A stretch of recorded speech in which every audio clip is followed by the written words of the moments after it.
Beyond Time, bab 662-663. Untuk melihat video selengkapnya, sahabat bisa kunjungi playlist yang telah Sabta Novel sediakan. Yuk mari, kita berimajinasi bersama dan masuk ke alur ceritanya.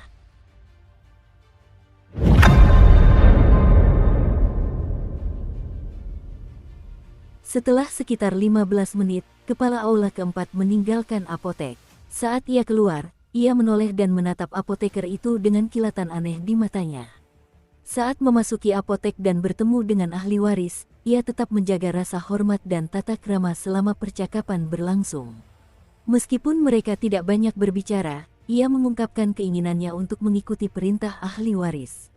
Hasilnya bagus, tetapi keistimewaan apoteker itu meninggalkan kesan yang sangat mendalam padanya. Pemuda yang sedang membersihkan tanah itu memiliki garis keturunan yang mengandung kekuatan ras manusia yang luar biasa. Dia bukan orang biasa. Selain itu, aku bisa merasakan semacam berkah dari orang yang sedang melafalkan puisi di pintu masuk. Ada juga gadis roh kuno itu. Dia membawa keberuntungan. Pelayan perempuan yang sedang merebus air itu memberi saya perasaan akumulasi jiwa. Jiwanya tidak lengkap, mungkin karena jiwanya telah diintervensi oleh tokoh berpangkat tinggi setelah kematian ahli akumulasi jiwa kuno. Semua penemuan ini menimbulkan gejolak di hati kepala aula keempat. Yang lebih mengejutkannya lagi adalah ruangan belakang. Seluruh apotek ini dipenuhi dengan kekuatan otoritas yang aneh. Kekuatan itu seharusnya berhubungan dengan melupakan. Jika kultivasi seseorang tidak cukup tinggi, mereka akan terpengaruh tanpa disadari di dalam apotek ini. Pengaruh ini, meskipun masih dalam tahap awal, ia tetap memiliki kekuatan untuk memengaruhi jiwa. Jika dikembangkan dengan sukses, ia dapat mendominasi dan menggantikan kesadaran semua makhluk di wilayah yang luas, menggunakan mereka sebagai wadah untuk pengembangannya sendiri. Sumbernya ada di ruangan belakang itu, tempat pemuda yang datang menjemputku sebelumnya berada. Dari kelihatannya, orang-orang ini memiliki hubungan yang luar biasa dengan pewaris, terutama pemuda yang disebut sebagai Tuan Muda. Ketua aula keempat berjalan pergi dengan ekspresi termenung. Pada saat itu, di ruang belakang, Su King membuka matanya. Kontak antara jiwa awal D132 dan jari dewa juga terpisah pada saat ini. Dalam sekejap, ekspresi kebingungan muncul di matanya. Bersamaan dengan itu, semua orang di toko obat juga gemetar. Ekspresi mereka menjadi linglung, lalu kehilangan ingatan tentang saat-saat sebelumnya. Titik awal ingatan ini adalah kontak antara jiwa D132 Su King yang baru lahir dengan jari dewa. Titik akhirnya adalah perpisahan mereka seperti saat ini. Namun, proses ini berlangsung sunyi dan alami. Su King mengerutkan kening dan mengambil token giok perekam yang ada di depannya. Dia telah menyusun item ini sesuai dengan metode yang pernah dia gunakan di departemen penjara saat itu untuk memeriksa perubahan dalam dirinya selama periode tersebut. Namun, dia tidak menemukan masalah apapun setelah melihat rekaman tersebut. Dari awal hingga akhir, dia bermeditasi di sini. Tapi mengapa saya terus merasa seperti telah melupakan sesuatu? Su King memikirkannya. Dengan lambaian tangannya, leluhur sekte berlian terbang keluar. Bayangan di tanah juga memancarkan fluktuasi, mengirimkan informasi. Semuanya normal. Token giok perekam hanyalah salah satu dari sekian banyak pengaturan. Bayangan dan leluhur sekte berlian adalah persiapan lain yang dilakukan oleh Su King. Setelah itu, dia memeriksa sekelilingnya dan tas penyimpanannya untuk melihat apakah ada petunjuk lain, tetapi karena semuanya baik-baik saja, dia berpikir sejenak dan meninggalkan ruangan belakang untuk menuju ke aula utama. Semua orang di aula seperti biasa. Ketika Linger melihat Su King, dia tersenyum manis dan berlari menghampirinya. Saudara Su King, bagaimana kultivasimu? Aku merasa akan mencapai terobosan dalam beberapa hari ke depan. Su King mengelus kepala Linger dan tersenyum. Setelah itu, dia berjalan ke konter dan mengangkat tangannya untuk mengambil token giok perekam yang tersembunyi di atas balok. Inilah yang dia letakkan kemarin. Meskipun semuanya tampak normal dalam persepsinya beberapa hari terakhir, Su King terus merasa ada sesuatu yang tidak beres. Karena itu, dia ingin melihat apakah ada perubahan di dunia luar selama penelitiannya. Saat itu, Su King memegangnya di tangannya dan memeriksanya dengan cermat. Dia menemukan bahwa semuanya normal. Tidak ada masalah dengan catatan di dalam token giok tersebut. Hal ini justru semakin memunculkan keraguan di hatinya. Selama penelitian saya, terlepas dari apakah itu diri saya sendiri atau dunia luar, tidak ada perubahan. Lalu apa yang telah saya teliti beberapa hari ini? Su Qing tenggelam dalam pikiran yang mendalam. Tidak jauh dari situ, sang pewaris mengambil cangkir tehnya dan dengan tenang melirik Su Qing, merasa nyaman di hatinya. Token giok itu tentu saja telah dimanipulasi olehnya. Jadi, ada kalanya anak ini tidak mengerti sesuatu.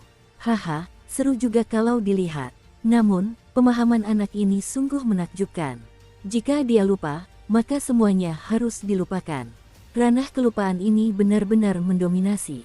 Setelah memikirkan hal ini, sang pewaris memutuskan bahwa setelah mengamati beberapa hari lagi, ia akan pergi dan memberi pencerahan kepada Su Qing untuk menegakkan martabatnya. Su Qing mengerutkan kening. Setelah menyimpan jimat giok itu, dia menoleh untuk melihat pewarisnya. Ekspresi pewaris itu tenang dan tatapannya dalam. Su Qing memikirkannya. Setelah menangkupkan tinjunya, dia memasuki ruangan belakang. Saat duduk bersila, dia mengingat-ingat dengan saksama. Namun, bagaimanapun ia memikirkannya, sepertinya tidak ada yang salah. Hanya saja ia masih merasa telah melupakan sesuatu, jadi ia bersiap untuk menggunakan kartu andalannya. Apakah saya melupakan sesuatu beberapa hari ini? Atau apakah ada reaksi yang tidak normal?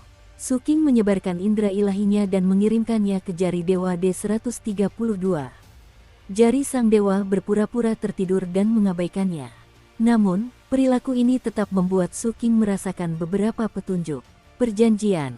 Su Qing menyipitkan matanya. Dia masih punya kartu truf lain. Dia mengeluarkan botol kecil dari tas penyimpanannya dan mengocoknya sedikit. Seketika, terdengar suara benturan dan bisikan samar-samar.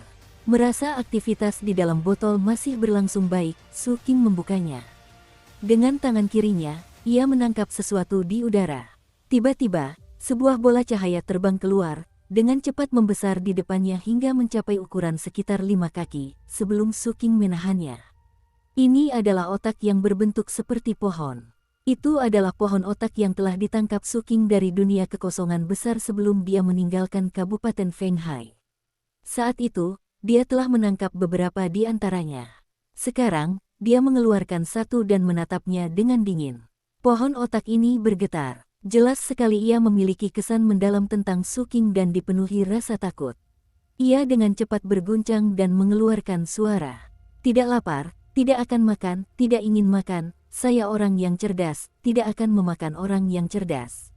Mengabaikan perkataan pihak lain, Su Qing menekan tangan kanannya ke pohon otak dan berbicara dengan tenang. Telan semua kenangan meditasi saya 2 hari yang lalu. Pohon otak ini bergetar tetapi tidak berani membangkang. Karena itu, ia mendekat dengan hati-hati. Saat bersentuhan dengan Su Qing, otaknya menyambar kilat. Saat kilat menyambar pohon otak, Su Qing sama sekali tidak merasa kehilangan ingatannya. Namun, pohon otak itu bergetar dan memancarkan emosi yang membingungkan. Pada saat ini, ia tidak lagi memancarkan emosi takut. Su Qing memperhatikan dengan saksama. Tak lama kemudian, terjadi perubahan pada pohon otak. Ia sedikit mundur dan transnya menghilang. Rasa takut muncul kembali dan ia segera menggelengkan kepalanya. Tidak lapar, tidak akan makan, tidak ingin makan, saya orang yang cerdas, tidak akan memakan orang yang cerdas. Su Qing mengerutkan kening dan merasakan ada yang salah dengan pohon otak ini. Pohon itu mengulangi kata-katanya. Terlebih lagi, dari penampilannya, sepertinya pohon itu tidak menyadari bahwa ia telah mengulanginya. Seolah-olah ia telah melupakan tentang pemangsaan sebelumnya. Su Qing memikirkannya sejenak dan mengangkat tangannya lagi. Tepat ketika dia hendak melanjutkan pengujian, tubuh pohon otak itu tiba-tiba bergetar hebat. Dalam beberapa tarikan napas, pohon itu roboh dan berubah menjadi debu yang berserakan di tanah. Mata Su Qing berbinar. Setelah berpikir sejenak, dia mengeluarkan pohon otak lain dan terus mencoba. Setelah beberapa kali mencoba, ketika 5 pohon otak mati, dia menarik napas dalam-dalam dan pemahaman yang luar biasa muncul di hatinya. Setiap kali mereka menyerap ingatan tentang saya yang mempelajari konsep kelupaan, mereka akan secara otomatis melupakannya, berpikir bahwa mereka belum pernah menyerapnya sebelumnya. Dengan kata lain, setelah mereka memakan ingatan saya, mereka semua kehilangan bagian ingatan ini dan tidak ingat telah memakannya. Kalau begitu, tubuh mereka tidak akan mampu menahannya dan mereka akan pingsan lalu mati. Bagian dari ingatan saya itu tidak bisa diingat. Su Qing mengusap dahinya. Ia teringat bahwa beberapa hari terakhir ini ia merasa seperti telah melupakan sesuatu. Mungkinkah aku juga terpengaruh oleh ranah yang kupahami ini? Saat Su Qing sedang memikirkan cara untuk memverifikasinya, dia tiba-tiba merasakan fluktuasi yang berasal dari aula tertinggi Balai Pemberontak Bulan. Itu adalah suara kapten yang memanggil. Barulah kemudian Su Qing teringat bahwa sudah lama sekali ia tidak mengantarkan minyak kepada kapten. Karena itu, ia mengeluarkan cermin dan melangkah masuk ke aula utama. Begitu masuk, ia langsung mendengar suara kapten yang bersemangat dari gerbang. Bagaimana perkembangannya, Qing kecil? Sudah beberapa hari, bisakah ginjalku diselamatkan? Apakah kau sudah mendapatkannya kembali? Su Qing terkejut. Ginjal yang mana? Dukung terus channel YouTube Sabta Novel. Sang kapten juga terkejut. Sebuah totem kecil muncul di gerbang dan menatap Su Qing. Adikku, berhenti bercanda. Jangan mengolok-olok ginjalku. Itu sangat penting bagiku. Su Qing mengerutkan kening dan menatap kapten, lalu terdiam sejenak. Kakak tertua, sepertinya aku lupa beberapa hal. Mata Erniu membelalak. Melihat ekspresi Su Qing dan memastikan bahwa Su Qing benar-benar lupa, dia menarik napas dalam-dalam. Apakah Anda baru-baru ini memahami sesuatu yang aneh? Su Qing mengangguk. Putra mahkota meminta saya untuk memahami ranah kelupaan. Ketika Erniu mendengar ini, dia menghela napas. Adikku, kenapa kau bicara ngawur lagi? Apa kau lupa janji yang kau berikan padaku? Kau benar-benar tidak ingat pernah berjanji memberiku 100 juta batu spiritual. Su Qing tampak tanpa ekspresi saat menatap kapten. Sang kapten tampak sangat tulus. Sungguh, Qing kecil, kau benar-benar berjanji padaku. Terlebih lagi, kau berjanji akan membantuku mendapatkan ginjalku kembali. Kau ingat rubah tanah liat itu, kan? Kau bilang dia menyukai esensi yangmu. Aku tidak mengarang cerita ini. Pikirkan sendiri. Su Qing memejamkan matanya. Dia tidak percaya perkataan kapten tentang 100 juta batu spiritual. Berdasarkan kepribadian kapten, ini pasti palsu. Namun, ia ingat bahwa ia belum pernah memberitahu kapten tentang rubah tanah liat itu. Sekarang setelah pihak lain menyebutkannya, ia tampaknya benar-benar melupakannya. Pada saat itu, dia akhirnya mengerti mengapa dia merasa telah melupakan sesuatu ketika berada di apotek. Dia mengangguk dan bertanya, apa yang terjadi pada ginjalmu? Sang kapten menghela napas. Ia merasa bahwa sifat pelupa Su Qing sungguh tidak tahu malu dan tidak masuk akal. Dulu, ia telah berusaha keras agar Su Qing setuju. Jika harus jujur sekarang, ia khawatir Su Qing akan menolak untuk membantu.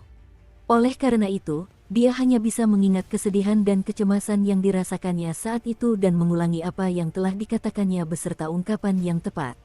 Seperti ini, dengan cara ini.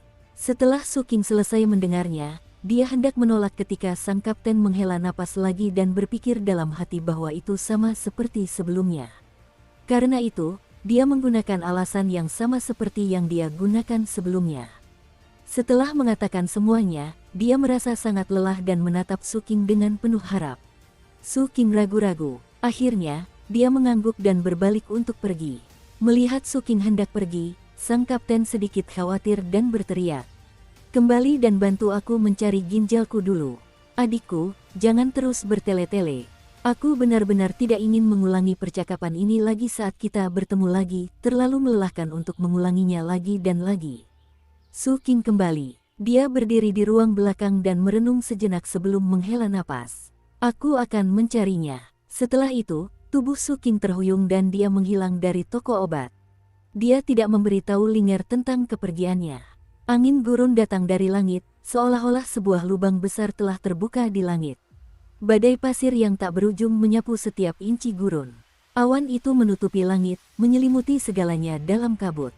Suara-suara ratapan, yang menyerupai tangisan tak terhitung jumlahnya, berkumpul dan membentuk ratapan yang seolah mampu merobek jiwa.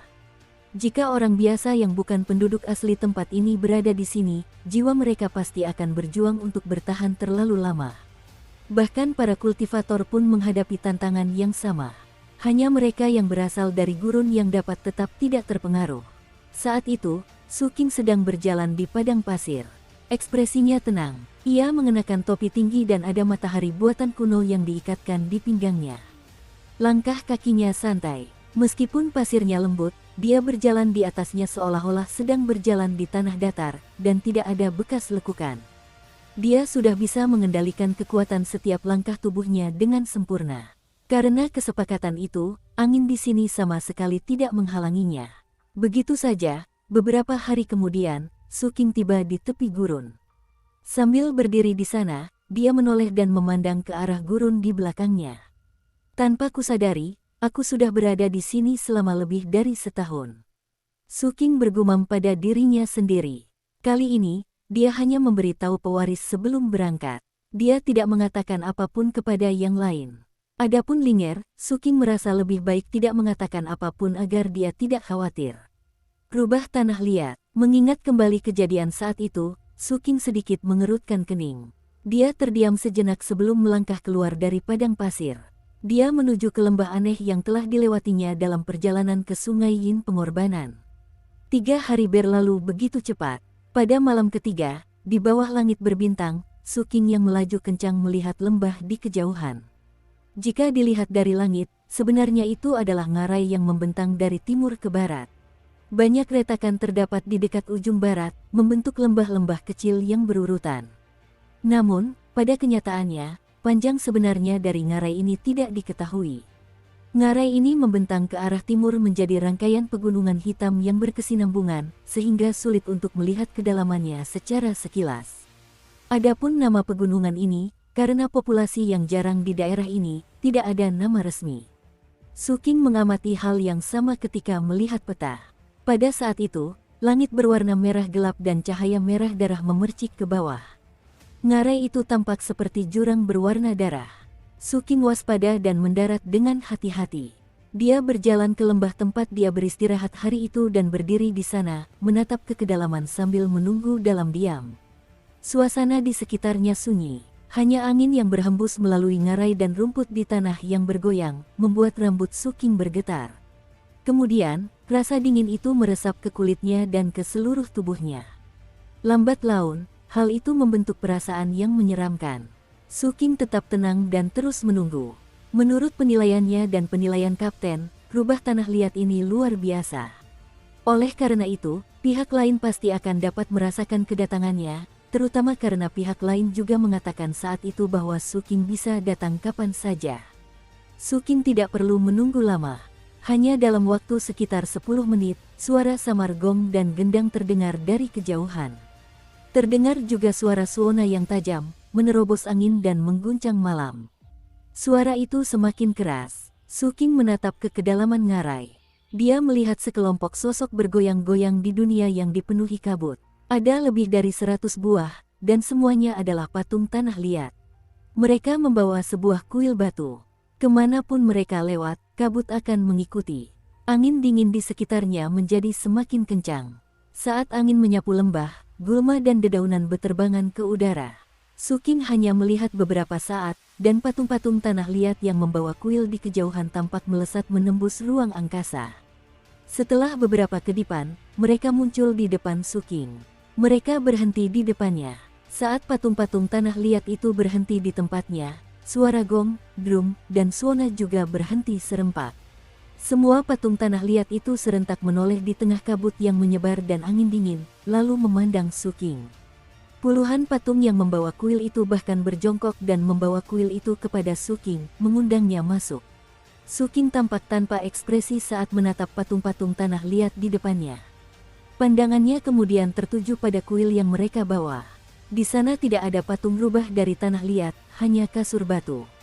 Dia mengerti maksud pihak lain. Pihak lain ingin dia menunggangi kuil itu.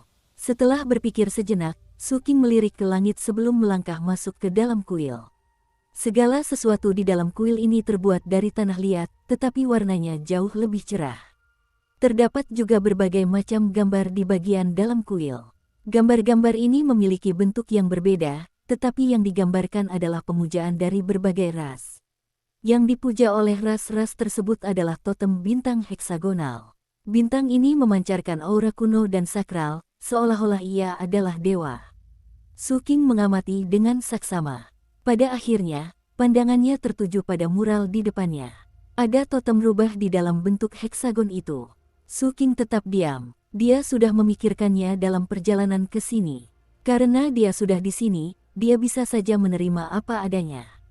Dia duduk bersila di atas futon batu. Saat dia duduk, kuil itu tiba-tiba ambruk. Tubuh puluhan patung tanah liat di sekitarnya bergetar, tetapi di saat berikutnya, kuil yang aneh itu sendiri berkilauan dengan cahaya merah muda, menetralkan semua beban. Setelah itu, semua patung tanah liat dengan mudah mengangkat kuil tersebut. Ketika Su King melihat pemandangan ini, ia termenung. Tepat saat itu, suara gong dan genderang kembali terdengar. Arah 100 patung tanah liat itu berubah, dan mereka membawa Su King langsung ke kedalaman ngarai. Mereka bergerak menembus kabut sepanjang jalan. Suara angin yang menyertai mereka seolah mampu menembus dan menghancurkan apapun. Adapun Su King, yang berada di kuil, ia melihat sekelilingnya berubah dengan cepat karena kecepatan yang mencengangkan. Bahkan, karena kecepatannya terlalu tinggi, semuanya menjadi buram, dan secara samar-samar, orang dapat melihat matahari, bulan, dan bintang berputar, pegunungan dan sungai bergelombang, dan banyak dunia yang tampaknya saling berpotongan. Kita tidak akan pergi ke dasar ngarai. Ekspresi Su King berubah serius, dan tak lama kemudian dia merasakan perbedaan lagi. Dunia luar menjadi gelap gulita, suara angin menghilang, semua suara berhenti, dan tekanan menyelimuti sekitarnya. Apakah ini kereta bawah tanah? Setelah pengamatan yang cermat, Su King mengkonfirmasi analisisnya, dan sebuah gua bawah tanah yang luas muncul di hadapannya. Gua bawah tanah itu sangat luas, dipenuhi dengan puing-puing yang tak terhitung jumlahnya, memberikan kesan reruntuhan. Gua itu memancarkan aura kuno, membuat seseorang merasakan beban tahun-tahun dan rasa keantikannya yang mendalam saat mendekatinya. Sebuah kuil tergantung di udara di dalam gua tersebut. Kuil ini sama sekali tidak biasa. Kuil ini tergantung terbalik, dibangun dari perpaduan aneh antara daging, lumpur, dan batu, dengan banyak struktur seperti tentakel dari bahan serupa yang menjulur ke segala arah, menghubungkan bagian atas dan bawah. Dari kejauhan, bentuknya mirip kaktus bulat. Patung-patung tanah liat yang membawa Su King ke sini berhenti. Kuil itu tenggelam dan jatuh ke tanah. Kemudian, semua patung tanah liat membungkuk memberi hormat ke arah kuil yang terbalik, tetap diam. Su King berjalan maju dalam diam, menatap segala sesuatu. Saat riak bergejolak di hatinya, pintu kuil terbalik itu terbuka tanpa suara, seolah menyambutnya. Melalui pintu yang terbuka, Su King dapat melihat dengan jelas langit berbintang yang membentuk langit-langit, dengan matahari dan bulan sebagai pilar. Patung-patung tanah liat tinggi berdiri di dalam aula besar, dan kemegahan pemandangan itu melampaui apapun yang pernah disaksikan Su King sepanjang hidupnya. Di dalam, tidak ada persembahan apapun, hanya mural besar yang menarik perhatian. Meskipun semuanya terbalik karena kuil yang tergantung itu, Su King masih bisa memahami isi mural tersebut. Di mural itu terdapat laut. Anehnya, di langit lukisan itu, terdapat banyak sekali ikan dan udang, dengan ukuran yang beragam. Di dasar laut yang dalam, digambarkan tak terhitung banyaknya burung yang terbang di bawah air. Seolah-olah semuanya terbalik, burung-burung yang seharusnya berada di langit kini berubah menjadi ikan di laut, dan ikan-ikan itu berubah menjadi burung. Tidak jelas apakah mereka bertukar peran atau apakah skenario yang digambarkan memang merupakan dunia yang aneh. Di antara laut dan langit, terdapat sebuah patung yang duduk bersila. Patung ini berupa rubah tanah liat raksasa, mengenakan jubah merah dan wajahnya dipoles dengan perona pipi. Dalam penggambaran tersebut, patung itu membuka matanya dan menatap Su King, sambil tersenyum menawan. Setelah itu, ia berdiri dan berjalan meninggalkan dunia di atas mural selangkah demi selangkah. Begitu melangkah keluar, penampilannya berubah, bertransformasi menjadi seorang wanita yang mempesona. Jubah merah yang dikenakan wanita itu berubah menjadi kerudung, dengan lembut menutupi kulitnya yang seputih salju, memberikan kesan bahwa hembusan angin sepoi-sepoi dapat membuat kerudung itu meluncur ke bawah bahunya yang harum. Kontras antara warna merah dan merah muda menonjolkan sosoknya yang memikat. Dada yang menjulang tinggi, kaki yang lurus dan ramping yang samar-samar terlihat melalui kerudung merah, dan ekor yang bergoyang mengikuti gerakannya, semuanya menambah pesonanya. Pinggangnya yang ramping, hampir tak terjangkau, dan lekuk pinggul serta bokongnya yang menggoda, dipadukan dengan gerakan tubuhnya yang anggun, menciptakan daya pikat yang tak tertahankan. Dengan beberapa langkah, wanita itu keluar dari kuil dan berjalan menuju Suking di dalam gua yang tampak seperti reruntuhan itu.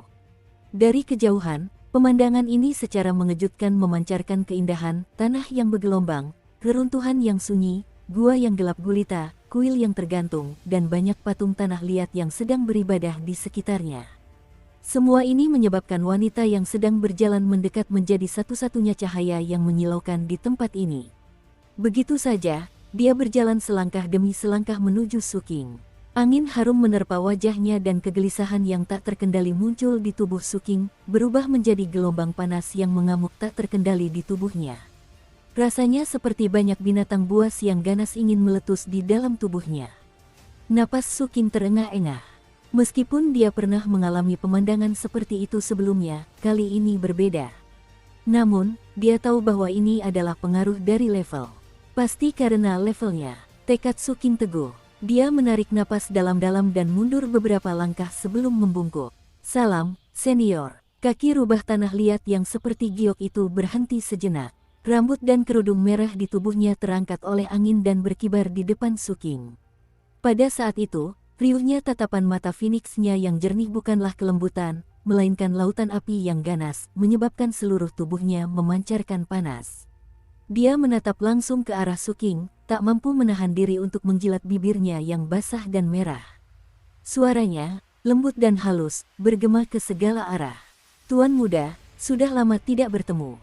Sembari berbicara, patung tanah liat itu berjalan dengan langkah anggun dan mengelilingi Suking sambil menggoyangkan pinggangnya yang mempesona. Dia menghirup sedikit dan wajahnya langsung memerah karena mabuk. Aromanya menjadi semakin menggoda. Aku benar-benar menantikannya.